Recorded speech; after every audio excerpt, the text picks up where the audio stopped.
Story 1. 3 of my friends and I were spending the night together on New Year's Eve about a year ago, and we decided we wanted to spend the night in a tent outside really close to the woods. We were laughing and fucking around, normal teenage things. Then we heard this rustling outside in the leaves, figuring it was just an animal or something. We shrugged it off. At this point, it was nearing midnight, and we had a flashlight on in the tent and we were blasting music. That's when all hell broke loose. We heard this chirping noise outside. When I say chirping, I don't mean it was like a bird or a raccoon, but this unearthly chirping that didn't sound like any animal at all. In fear we were about to be ambushed, I demanded my friends temporarily turn off the lights and the music. At first, they looked at me like I was crazy, but I strengthened my tone. Turn it all off. Now. At this point, they knew I was serious. There it was again. This unearthly chirping that didn't sound like anything. My friends and I were shitting bricks, but I was a little bit braver than the rest of them. I had been taking karate for about 4 years, and I'm a very tall female capable of taking down a grown man, so I figured I could take whatever was out there, or at least I could carry one of my friends if we had to run away. They all tried to play it cool, and said it must have been one of those screamer firework things, but I could tell they were all shitting themselves. We carried on screwing around for a few more minutes, desperately trying to forget about the screech chirping thing outside. Then we heard it again, this time much closer to our tent. This was the first time I could properly hear it. When it made a clearer sound, reality drop-kicked me in the stomach. It was fucking big, and it was almost right outside our... My friends and I were about to shit ourselves, so they started asking me questions as to what I thought it was. I was the friend who was into all things paranormal, and I still am, but I've never been a paranoid person, so they asked me. I told them just as a suggestion that it could be a skinwalker or a fleshgate, because I read somewhere that they mock the voices of your friends of emit noises that they think will lure out their victims. I only said this because I thought that could explain the scream chirp, but I think they were really scared. We heard it again. At this point, everyone was shitting bricks, and one of them eventually called her older brother to come and hang out with us for a while. While he was there, just our luck, we couldn't hear the chirp screech anymore. Damn. We hung out with him for a while, until we all decided to go on a walk with. The walk was fun, and my friends were terrified because we were walking around in the dark, but I've always liked the dark, as it was so vast and mysterious. I was also hoping we would find the flesh gate so my friends would stop acting like stuck-up little shits that weren't scared, because I could see they were shitting themselves. Part of me was also terrified to see what would happen if we stumbled across a flesh gate, but her older brother had a knife with him, and I was prepared to stab it if he wasn't. Fast forward later into the night, we were blasting music again and playing with a multicolored strobe light. Probably not the best way to avoid being jumped in the night now that I think about it. My friend's brother had left us his knife in case we heard anything else that night. My friends all decided that I was the only one who would be brave enough to actually stab someone or something if it came to it, so I was in charge of holding the 6-inch knife all night. Thankfully, it was in a sheath, because despite my training I'm quite clumsy, especially this late into the night. I couldn't help myself taking the knife out of the sheath because it was so interesting and beautiful. There it was again. The same fucking chirp screech. I unzipped the tent to look, knife drawn, and heard something scurry away quickly into the woods. Since my friends didn't hear it, I left it alone. Everything was fine for the rest of the night, that is, until I was the only one awake. I heard this horrible scream howl, much more blood-curdling than the chirps. It kept getting closer to the tent and then backing away, like it somehow knew I was the only one awake. It circled us, made itself sound distant, then come back with another howl. One of my friends briefly awoke and told me it was probably someone having a party, but I could tell she was just saying that so she could get the sleep she desperately needed. Me, however, I could go for 3 days straight without having to sleep once. I was perfectly fine without sleep, unless I had a long day of school the next day or something. Believe me when I say, I didn't let my guard down. I listened to this thing, and the location the cries took place. I wasn't about to let some fucking flesh gate or some shit come and kill my friends and I on a night that was supposed to be fun. I drew the knife a few times and practiced slashing the air in case it attacked, but it never did. The fucker just spent hours taunting me, trying to draw me out. I was incredibly tempted to run out there just to get a look at it, but I knew that was exactly what it wanted, waiting for me not to be in a group so it could pick the threat off. Then my friends. There was no way in hell I would let it anywhere near my friends. The older brother had left to go to a friend's house later that night as well, and the friend we were all staying with lived with her grandma. No strong men. I lived around the neighborhood, and both my mom and my dad were home. My dad is a big guy standing at 6 feet 2 inches and strong as hell, but it would be too far to run. I couldn't go out there to see what it was, even if I wanted. Even though I'm pretty damn fast, I was weak considering how late it was, and I would become this thing's prey. Knowing this, I just laid back, knife at the ready, listening in absolute horror. You don't know what true vulnerability is until you're on the outskirts of the woods in a tent with 3 lives in your hands while some paranormal creature is hunting you, teasing you, and you only have a close combat weapon that you're not even certain would put a scratch on it. I sat there in silence until around 6 in the morning when I was certain it had stopped. I couldn't take it anymore. The damn thing had driven me insane. My work there was done, as I was certain it was gone. I left the knife on my pillow and a note that said I went home and I wasn't dead, so I could reassure my friends when they woke up later on. I began to walk home to my house with the streets poorly illuminated by street lamps. There weren't that many, leaving a fuck ton of dark spaces that I couldn't see even if I tried. To make matters 10 times worse, my glasses were smudged and I could barely see a fucking thing out of them.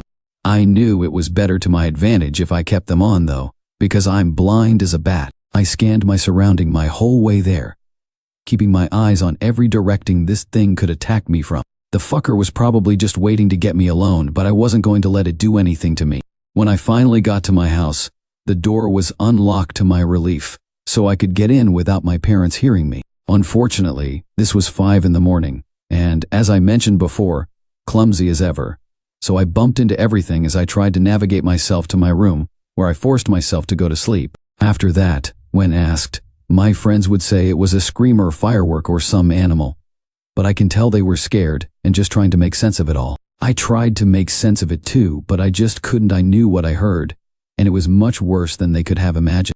They probably thought I mentioned flesh gates and skinwalkers just to scare them, but I truly believe it was one of the two. Nothing like this has ever happened again, but there's a reason we haven't been sleeping outside in a while. Post too long, I'll sum it up. Friends and I camping outside the woods and were being hunted by a flesh gate. There. Don't get me wrong, I still love the dark, but this turned us all away from it for a bit. Feel free to send me any questions or comments, and I'll update if I ever have a similar experience or Mr. Fleshgate has come back for a round 2. I may share some of my other scary paranormal experiences in the future, but until then, please be careful while camping anywhere. You never know what can be lurking around in the dark. Story 2. Me father had a pretty serious stroke back in 2004, was unconscious for about 2 weeks, and spent a total of almost 3 months in the hospital. I used to visit him every day from morning until night. We didn't have any insurance at the time, so he had to stay in a ward with up to 7 other patients at a time, although usually it was 3 to 4 patients. One of the patients was a man in his mid to late 60s. He was a very kind man whose bed was directly in front of my father's. One day I came back from a quick lunch break only to find my father sleeping, and there was nothing on the TV for me to watch. I was bored and sort of zoned out, staring in the general direction of the elderly patient in front of me, who happened to be getting a visit from his kids and grandchildren. As I was zoned out, I started to notice something floating above this man. I looked up and saw 3 shadowy figures floating in a circular pattern around him. They looked like 3 people wearing dark cloaks, but with no hands or feet, and seemed to be diving in and out of a hole I couldn't see. One moment they would disappear into the hole, and the next they would pop right back. I sat there stunned as I watched this. And that's when one of them broke off from the 3 and floated in my direction. It got right in my face, and I just backed my head as far back as I could in the chair I was sitting in. After that, it floated back to the other 3, and then they all went out the back wall and disappeared. I had the most sickening feeling that this man was going to die. I just knew that these things were there because he wasn't going to make it. The elderly patient had been fine the whole time I had known him, but later that night he started complaining about stomach pains. The next day he was moved to the private room next to ours, and the day after that, I ran into his daughter who was crying her eyes out. Knowing the answer, I asked her what's wrong. She said, "My father died today, he was fine, and then he just got sicker and died. We still don't know what happened. I felt so sad for her and that lovely family, but there was no point in telling her what I saw, so I kept it to myself. To this day, I'm still not 100% sure of what I saw, but it was pretty disturbing if I'm being honest. Story 3. This happened when I was in the 4th grade and 10 years old. My parents had rented an old house in the little village where we lived in eastern Kentucky. An old teacher's academy had been located on a hill just behind the house. I recall the school as looking like the house on the hill in the movie Psycho. When the old school was torn down, some of the items were stored in the upper level of our house. I went upstairs with my father, who had a great interest in the old items just like I did. There were several old humpback trunks full of 1800s clothing, such as high-button shoes, black umbrellas, and frock coats. There were a few swords and hats that looked like items used in lodge ceremonies. There was also a closet that had a few things blocking the door that we didn't look in. The whole room was very dusty, and all the clothing was. It was a little spooky and full of cobwebs, with the only light coming through one window. Like every 10-year-old, I was intrigued by the eerie feeling in the upstairs room, and even though my parents told me to stay out because the items didn't belong to us, in a few days, I decided to make another trip upstairs, alone. The door was never locked, so getting in was easy. Nothing had changed, except it was later in the afternoon and even darker. Since we had looked at everything in the room, I was determined to find out what was in that closet. It took a few minutes to move some boxes away from the door and get it open. There was no electricity in the upstairs and the closet had no window, so I was looking into a very dark, small room. There appeared to be nothing else in the room except a trunk against the far wall. I bent over and scooted slowly into the little room and started to lift the lid of the old metal and wood trunk when I felt something watching me.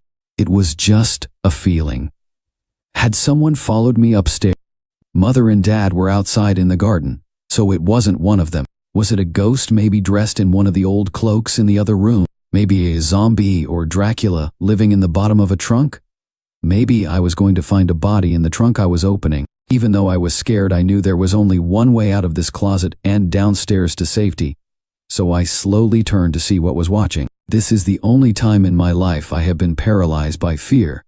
What I saw was not an imaginary figure from some horror movie I had seen at the theater in town. What I was watching was real. I was simply unable to move. It looked like it was standing in the open doorway blocking my exit. It had 2 small beady eyes that seemed to be catching the small amount of light that was making it into the room. It had 2 large arms lifted high above its head that ended in large wing-like hands with fingers extended like sharp claws. I could smell the thing now, and it gave off an odor like an old dead animal. I was slightly encouraged by the fact it didn't move. It just stayed in place, blocking my exit. I tried yelling, but nothing came out. I don't know how long I stood there. It could have been a few seconds or several minutes. The smell got stronger. I had only seen one dead person, which was my great-grandmother, at her funeral. The smell of flowers and embalming fluid somehow came back to me. Maybe I was smelling my own funeral. Time passed, and I was getting a little used to being trapped in this little dusty room. The monster made no sound and did not move. That was good. I made a slight move toward it, and it just stayed in place. I could see it a little better, and I got a bit closer, and the arms looked like bare bone and had a little shine. Not good, but they didn't come at me or move.